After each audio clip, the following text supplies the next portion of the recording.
Good morning to all my dear students. Welcome to my next video.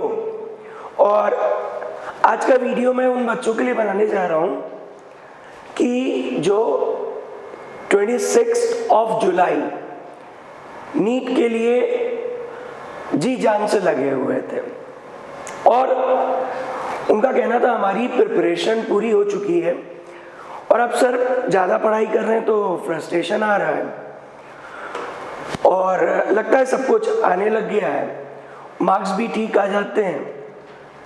तो मेरा आपसे केवल इतना बोलना है कि अगर मार्क्स आपके ठीक आ रहे हैं या आप जो भी पेपर दे रहे हैं, इंस्टीट्यूट का पेपर दे रहे हैं या एनटीए का पेपर दे रहे हैं, तो क्या आप 720 में से 600 क्रॉस करा पा रहे हैं? जो बच्चे 600 क्रॉस करा रहे थे क्या वो 650 क्रॉस करा पा रहे हैं? और जो 650 क्रॉस करा रहे थे क्या वो 700 क्रॉस करा पा रहे हैं? अगर जवाब नहीं है तो आप सैचुरेट कैसे हो गए, मुझे ये नहीं समझ में आ पाया। इसका मतलब अभी भी कहीं ना कहीं कमी है और ये समय पॉजिटिव एनर्जी से भरने का है, ना कि अपने अंदर नेगेटिविटी लाने का है। मैं आपको एक स्टोरी सुनाता हूँ। और एक ग्रीक फिलोसोफर था, नाम था उसका सोक्रेटिस। किसी ने उससे जाकर के पूछा कि सर आप इतने बड़े फिलोसोफर, आप इतने बड़े फिलोसोफर कैसे बन गए? तो उसने क्या किया, उस व्यक्ति को बोला चलिए मैं आपको इस बारे में बताता हूँ। और दोनों घूमते हुए एक रिवर के पास पहुंचे। रिवर, धीरे धीरे सोक्रेटिस ने उनका हैंड पकड़ा और वो उनको रिवर के अंदर ले जाने लग गए। धीरे धीरे वो लोग अंदर जाने लग गए और पानी घुटने तक, कमर तक आ गया। जब कमर तक पानी आ गया तो सोक्रेटिस ने उनका सर पकड़ा और उस आदमी को उस रिवर के पानी के अंदर डिप कर दिया। जोरदार, सांस लेते नहीं बन रहा था उससे, एकदम फड़फड़ाने लग गया, किसी तरह बाहर निकाला जाए। और झटपटाने लग गया, पर सोक्रेटिस थोड़े पावरफुल थे तो वो उसको ऊपर आने नहीं दे रहे थे। धीरे धीरे समय बीता और समय बीता तो उन्होंने देखा कि इसका जो फेस है वो तो ब्लूइश पड़ने लग गया, मतलब वो मौत की कगार पे आने वाला था। और उन्होंने तुरंत उसके मुंह को ऐसे बाहर निकाला और उसने बहुत डीप ब्रीथ, एकदम से गहरी सांस ली। तो सोक्रेटिस ने उनसे पूछा कि भाई जब मैंने आपको अंदर से बाहर निकाला तो आपकी रिक्वायरमेंट क्या थी? तो उन्होंने बोला पहले तो मेरी रिक्वायरमेंट थी सांस लेना, सांस नहीं लेता तो मर जाता, समझ में यही बात, और अगर आप डुबोए रखते तो भी मर जाता। तो क्या आपने उस इंटेंसिटी के साथ अभी मेहनत करी है? अगर नहीं करी है तो आप लग जाइए, इसका मतलब आप सैचुरेट नहीं है। मेरे ख्याल में आपको ये इंटेंसिटी का अंदाजा लग गया होगा, और नहीं अंदाजा लगा हो तो घर में काम करके देख लीजिएगा और देख लीजिएगा कि मैंने इस इंटेंसिटी और इस पैशन के साथ अपनी तैयारी करी है। अभी भी क्वेश्चन प्रैक्टिस बची हुई है, आप वैरायटीज ऑफ क्वेश्चंस लगाइए। अभी भी आप सैचुरेट नहीं हुए हैं। कई बच्चे ऐसे हैं जो ड्रॉप लेते हैं, कई बच्चे ऐसे हैं जो सोच रहे हैं कि मेरे मार्क्स 650 आ रहे हैं तो बहुत अच्छा अचीवमेंट है। क्यों भाई, अभी भी दिल्ली दूर है।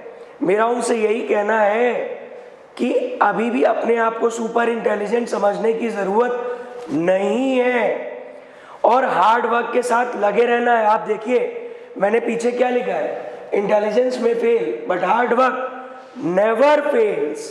समझ में आ रही बात आपको?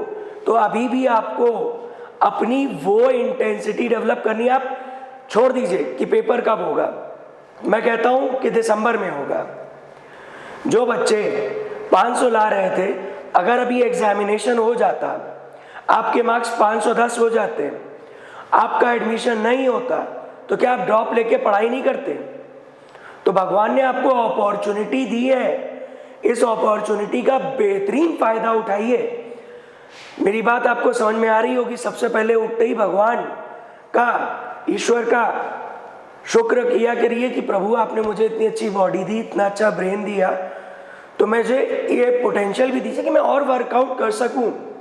समझ रहे हैं? डेली उठते ही ये काम सबसे पहले किया करिए, और अपनी ईगो और मुझे सब कुछ आता है इसको आप वापस अंदर रख दीजिए। नहीं तो ये आपको बहुत ज़्यादा प्रॉब्लम में ला देगी। कई बच्चे, जब मैं फ्रीक्वेंटली क्लासरूम में, मैं और विनय सर बहुत ज़्यादा टेस्ट लेते हैं, प्रयास करते हैं कि हर दूसरे तीसरे दिन एक टेस्ट हो जाए। मतलब आपकी क्वेश्चन प्रैक्टिस इतनी करा देते हैं कि आप हर क्वेश्चन से फैमिलियर हो जाएं। और मैं आपको बता रहा हूँ, कई बच्चे बहुत रिलैक्स हो गए या अपने आप को सैचुरेट समझने लग गए कि भाई मैं तो 680 ला रहा हूँ, 660 ला रहा हूँ। तो आप सोचो ना कि वो भी तो बच्चे हैं जो 700 ला रहे हैं, तो आप उनकी तरह क्यों नहीं पहुंच रहे? आप अपने वीक टॉपिक्स को टटोलिए, अभी समय है। जो वीक पोर्शंस थे उनको फोकस करिए, उन पे वैराइटीज ऑफ क्वेश्चन लगाइए। समझ में आई बात? अभी आपका जो टेन्योर चल रहा है, हर दिन एक पेपर लगाइए। पेपर लगाने के बाद वर्कआउट करिए कौन से क्वेश्चन गलत हो रहा हो, उस क्वेश्चन के साथ साथ उस पूरे चैप्टर पे वर्कआउट करिए। चैप्टर मतलब फिर से वो चैप्टर पढ़िए। अगर फिजिक्स में कोई प्रॉब्लम आ रही है तो फिर से आप पूरा चैप्टर रिवाइज करिए, फिर से जो आपकी रिस्पेक्टिव बुक है थोड़ी और अच्छी बुक लगाइए। मैं कहता हूँ एस.सी. वर्मा वगैरह के पीछे के अच्छे क्वेश्चंस लगाइए, और जो आपके ब्रेन को शार्प करें। कई बच्चे क्या होते हैं, क्वेश्चन लगाया और सोल्यूशन उनमें इतना पेशेंस ही नहीं होता कि वो उसे सोचे। तो सोचने का पेशेंस डेवलप करिए, अभी वो समय है कि आपको भगवान ने इतना समय और दे दिया। आप इसको नेगेटिव क्यों ले रहे हैं भाई? 12th वालों ने बोर्ड्स के एग्जाम दिए, ड्रॉपर कहता है मैं तो 1 साल ड्रॉप ले चुका, तो आशुतोष सर अब तो मैं ऑलरेडी कर चुका। अगर तुम ऑलरेडी कर चुके हो या ऑलरेडी कर चुके थे तो तुम्हें ड्रॉप लेने की जरूरत ही क्यों पड़ी बेटा?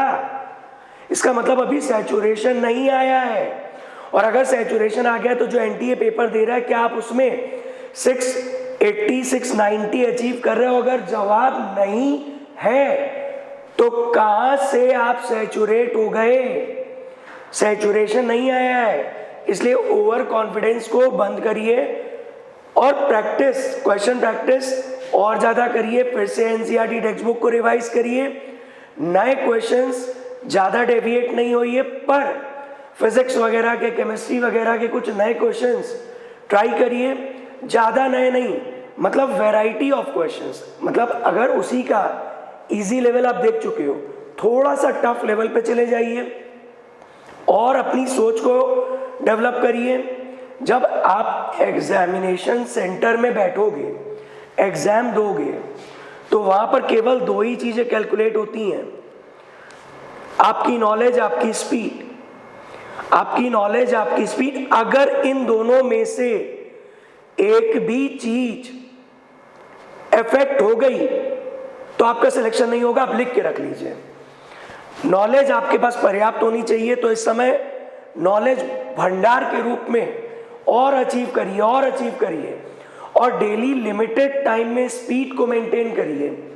पेपर छूट गया ये नहीं होना चाहिए बाद में, तो मैं नहीं आ रहा तो इसका मतलब नॉलेज की कमी है, और आप तो ओवर अपने आप को समझ रहे थे कि मैं तो सब कुछ कर ले जाऊंगा। फिर अल्टीमेटली जब सिलेक्शन नहीं होगा तो फ्रस्ट्रेशन जागेगा।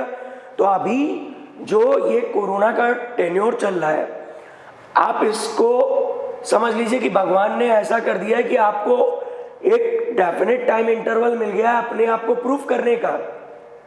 समझ रहे हैं आप? और मैंने आपको जो स्टोरी समझाई, उम्मीद है आप उस स्टोरी से कुछ सीखे होंगे। और अभी वो इंटेंसिटी की मेहनत अभी भी बाकी है बच्चों, समझ रहे हैं? तो जब वो इंटेंसिटी पहुंच जाए, क्या कि जीना और मरना नजर आने लग जाए, सुबह शाम उठते बैठते सिर्फ एक ही चीज दिमाग में आनी चाहिए कि मेरे मार्क्स अब 680 जाएंगे। समझ रहे हो? और ब्रेन ने जो चीज सोच ली है वो फुलफिल भी होगी अगर आपने बर्निंग डिजायर ला लिया तो, अदरवाइज प्रॉब्लम आएगी। तो वो आग लगा लीजिए अपने अंदर और फिर से एक बार लग जाइए कि अभी भगवान ने हमको एक पॉजिटिव टाइम दिया है और हम इस पे फिर से वर्कआउट करेंगे। उम्मीद है आपको मेरी बात समझ में आई होगी, और अगर समझ में आई है तो वीडियो को जरूर लाइक करिएगा, और चैनल सब्सक्राइब नहीं किया है तो उसको सब्सक्राइब कर लीजिए। ठीक है? Okay, bye, good day.